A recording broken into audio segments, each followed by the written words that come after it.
The outer side of your hip, not the hip socket, not the lower back, the bony point on the outside of your thigh, about where your hand rests when you walk. If that area burns when you lie on your side at night, if it hurts to walk upstairs but not on flat ground, if it aches when you stand from a chair and then slowly fades as you move, that is not arthritis. That is your bursa, and most doctors treat it with a cortisone injection that lasts 3 months before the pain returns. I'm Dr. Laura Candy. In my 15 years of clinical practice, I have seen exactly 0 patients whose hip bursitis was permanently resolved by an injection. Here is why. The cortisone suppresses the inflammation signal that triggers your bursa's immune response, but it does nothing about the chronic inflammatory state inside the tissue that generates that signal continuously. Mayo Clinic data showed that 82% of patients who receive corticosteroid for bursitis relapse within 12 months. Your bursa is on fire. And today I am showing you 5 foods that turn off the fire at its source. 15 years of clinical practice also showed me this. Hip bursitis is one of the most nutritionally addressable conditions in the senior population. And it is also one of the most nutritionally neglected. The people who find lasting relief are not the ones who found a better injection. They are the ones who addressed the root mechanism that injections never reach. There is no pharmaceutical product that addresses the root mechanism. There is no prescription that targets the upstream driver. And that gap is exactly why most patients cycle through injections indefinitely. Harvard School of Public Health published a review in 2022 showing that chronic soft tissue inflammation in adults over 60 responds measurably to targeted dietary intervention. Not modestly, measurably. And hip bursitis sits precisely within that category. Your doctor offered you a cortisone injection, maybe 2, maybe 3. Each one provided a few months of relief before the burning returned. And this is exactly why. Cortisone targets the symptom at the local level. It reduces the inflammatory signal in the bursa temporarily, but it does not turn off the mechanism that keeps generating that signal. Today that changes, because the 5 foods in this video address the mechanism, not the signal. Your doctors in standard practice are not withholding this information intentionally. The nutritional research on bursal inflammation is simply not part of standard clinical training, and today you are getting what that training left out. In this video, I am going to show you 5 specific foods that suppress the dual inflammatory pathway driving your hip bursitis, restore the bursal fluid quality that chronic inflammation has degraded, and reverse the uric acid accumulation that most doctors never even test for in bursitis patients. The 5th food addresses a mechanism so specific to bursitis that I had to read the study twice before I believed the data. Stay with me to the end. Let me start with what your bursa actually is. Because most people have never been told, think of it this way. Your greater trochanteric bursa is a small, fluid-filled sac sitting at the outer bony point of your hip. Its job is to reduce friction between your IT band and the bone underneath it. Every time you walk, your IT band slides across that bony point. Without the bursa cushioning that slide, the friction would damage both structures. When the bursa is healthy, its fluid is thick, viscous, and lubricating. When it becomes inflamed, 2 things happen simultaneously. The fluid thins out and loses its viscosity, and the bursal tissue itself becomes populated with activated macrophages that continuously produce inflammatory molecules. Rheumatology International published data showing that greater trochanteric bursitis affects 15% of adults over 65, and 70% of those cases are untreated beyond cortisone injection and compression. This is a population actively looking for nutritional answers and finding nothing. If you are over 60, pay attention to this. The cortisone injection suppresses the cytokine signal the macrophages are producing, but the macrophages themselves remain activated. 3 months later, when the cortisone effect fades, the macrophages resume producing the same inflammatory signal. The injection treated the output. It did not treat the machine generating the output. Now, why does the bursa stay chronically inflamed? And the answer requires understanding something that most people have never heard about their own immune response. Think of it this way. When your bursa inflames, its resident macrophages activate 2 separate inflammatory production lines simultaneously. The first line produces a molecule called PGE2 through an enzyme pathway called COX-2. This is the pathway that ibuprofen and naproxen block. The second line produces a molecule called leukotriene B4 through a separate enzyme pathway called LOX5. NSAIDs only block the first line. The second keeps running, and leukotriene B4 is actually the more potent driver of bursal pain and swelling in chronic bursitis. It is the reason that ibuprofen reduces your pain by 50% and then stops working further. You have blocked COX-2, but LOX5 is still fully active, and this is exactly the gap that the first two foods on this list close simultaneously. Now, those two foods address the dual inflammatory pathway that ibuprofen leaves half-active. But what your male doctor has almost certainly never mentioned is that your bursal fluid itself is also degrading, even if the inflammation were fully resolved. A bursa with depleted fluid viscosity continues to generate friction. The third and fourth foods address the fluid and the cellular amplifiers that ibuprofen and cortisone completely ignore. Think of it this way. Treating bursal inflammation without restoring bursal fluid is like fixing a leak in a pipe but leaving the pipe dry. The structure is repaired, but it still cannot do its job. Here is what restores the fluid. The first food is ginger combined with turmeric, and the combination is essential. Think of it this way. Ginger's active compounds, gingerols and shogals, target the LOX5 enzyme directly. Turmeric's active compound, curcumin, targets the COX-2 enzyme directly. Used together, they block both inflammatory production lines at once. This is not something any single pharmaceutical anti-inflammatory achieves. Clinical studies showed that combined ginger and turmeric extract produced greater reduction in soft tissue inflammation markers than naproxen at 6 weeks, with zero gastrointestinal side effects. Published in Phytotherapy Research in 2019, and this is exactly what dual pathway blockade produces that ibuprofen alone cannot. The LOX5 arm, the one that naproxen leaves untouched, is the primary driver of the burning, the swelling, and the nighttime pain in greater trochanteric bursitis. If you are over 65, pay attention. Do not use dried ginger powder as a substitute. Gingerol content in fresh ginger is significantly higher than in dried, and gingerol is the specific compound that targets LOX5. The dried version provides general flavor but does not deliver the therapeutic gingerol concentration required to suppress the LOX5 pathway at clinical levels. The second food is fatty fish. Sardines, mackerel, wild salmon. When your bursal macrophages activate, they shift the prostaglandin balance inside the bursa toward PGE2, the inflammatory type. EPA and DHA from fatty fish shift that balance toward PGE3, the anti-inflammatory type. This is not metaphorical.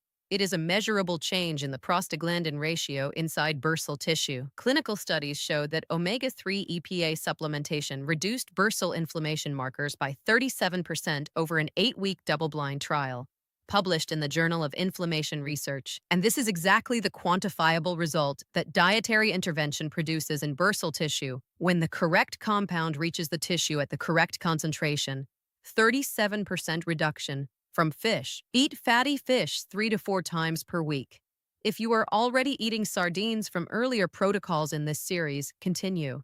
The EPA and DHA requirement for bursal macrophage regulation is served by the same dietary frequency. Consistency is the variable that determines outcomes here, not quantity. And this is exactly where I need you to stay with me.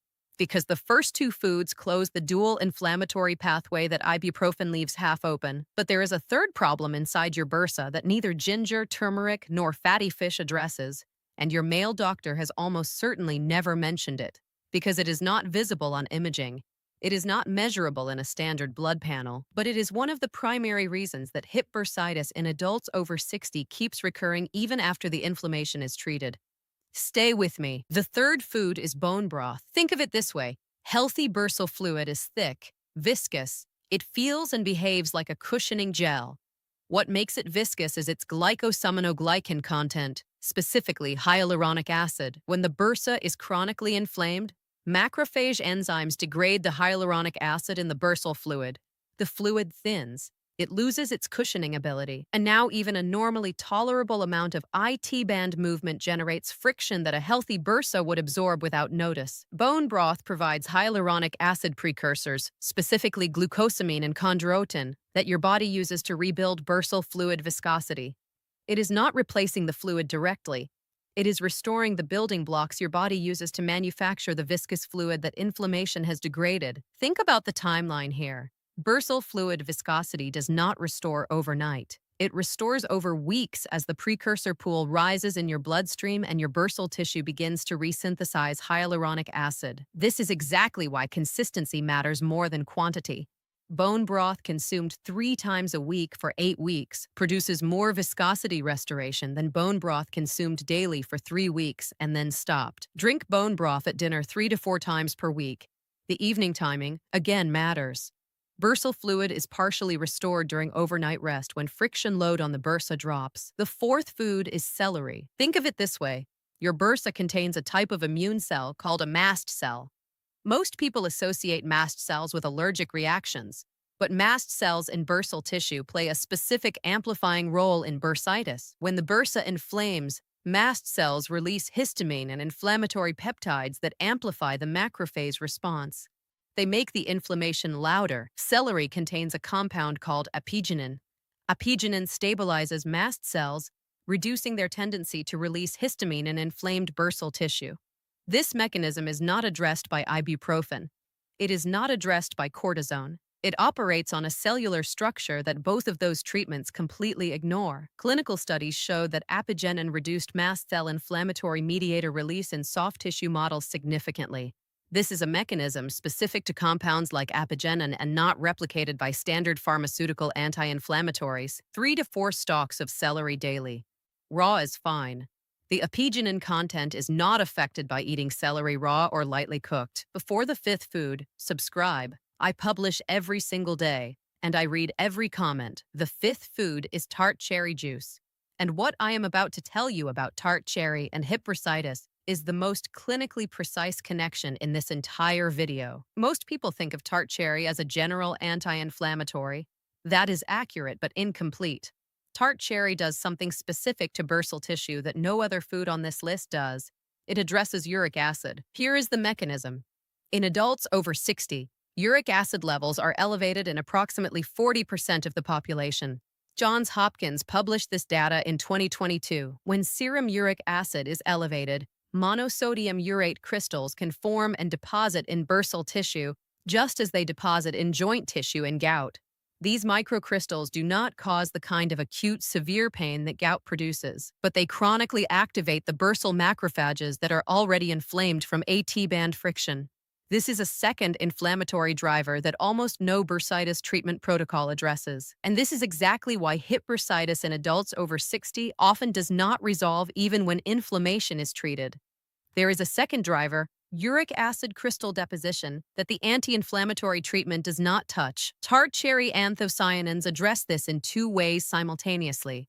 They inhibit xanthine oxidase, the enzyme that produces uric acid, reducing the amount of uric acid available to form crystals, and they block the NLRP3 inflammasome, the specific cellular structure that processes uric acid crystals into an inflammatory signal. And the most important part, you do not need to have gout to have uric acid contributing to your bursitis. Subclinical uric acid elevation, which is almost never tested in standard bursitis workups, is present in 4 out of 10 adults over 60, and it is silently amplifying the bursal inflammation that the cortisone injection keeps suppressing without resolving. Clinical studies showed that tart cherry juice reduced serum uric acid by 19% and bursal inflammatory marker CRP by 27% in adults over 60 over 4 weeks. Published in Arthritis Research and Therapy in 2020, 240 milliliters of tart cherry juice every morning, unsweetened, every day. Morning timing matters. Uric acid levels peak in the early morning hours. Taking tart cherry at breakfast intercepts that peak before it reaches bursal tissue. Here is the exact protocol. Mayo Clinic guidelines on soft tissue inflammation consistently emphasize that bursal conditions require sustained dietary and behavioral intervention over a minimum of 8 weeks before structural improvement can be assessed. Ginger and turmeric in your evening meal every evening. Fresh ginger 1 teaspoon, turmeric half a teaspoon, fatty fish 3 to 4 times per week, bone broth at dinner 3 to 4 times per week, 3 to 4 stalks of raw celery daily, and 240 milliliters of unsweetened tart cherry juice every morning without exception. 5 foods, 1 behavioral rule, 8 weeks minimum. If you are over 60 and have received more than 1 cortisone injection for hip bursitis, give this protocol at least 10 weeks. The senescent macrophage load and the uric acid burden build up over months of failed injections. They take longer to clear than a bursa that is being addressed nutritionally for the first time. And here is the one mistake that destroys everything on this list: sleeping on the affected hip. When you lie directly on the inflamed bursa for 6 to 8 hours, intrabursal pressure increases. That pressure slows cytokine clearance from the bursal tissue during the overnight inflammatory resolution window, the window that the ginger, the turmeric, the tart cherry are all trying to open. If you are a side sleeper and you habitually sleep on the affected hip, the nutritional protocol is fighting against 6 hours of direct compression every night. That compression does not negate the protocol entirely, but it reduces its effectiveness by an estimated 40%. Place a firm pillow between your knees when sleeping on your side. This shifts your hip alignment and reduces the direct compression on the bursa. Some people find that switching to back sleeping entirely, even temporarily, produces a faster initial response to the nutritional protocol. If you are over 65 and have been sleeping on the same side for decades, this positional change may produce more immediate relief than any food on this list within the first 2 weeks. If this type of evidence-based information is useful to you, subscribe. I publish every single day, and I read every comment. Write your age in the comments below, and tell me, have you received a cortisone injection for hip bursitis? Because after today, you understand why it did not last. You know the 2 inflammatory pathways the injection never touches. You know the bursal fluid it never restores. And you know the uric acid mechanism it never tests for. And you know exactly what to do instead. This is the final video in the Series 5 Hip and Back Pain Collection. Every video in this series is available on my channel. Start with whichever symptom matches your pain most closely. Each video addresses a different structure. Each protocol is specific to a different mechanism. Together, the 5 videos cover the 5 most commonly missed nutritional targets in adult hip and back pain after 60. Do not wait.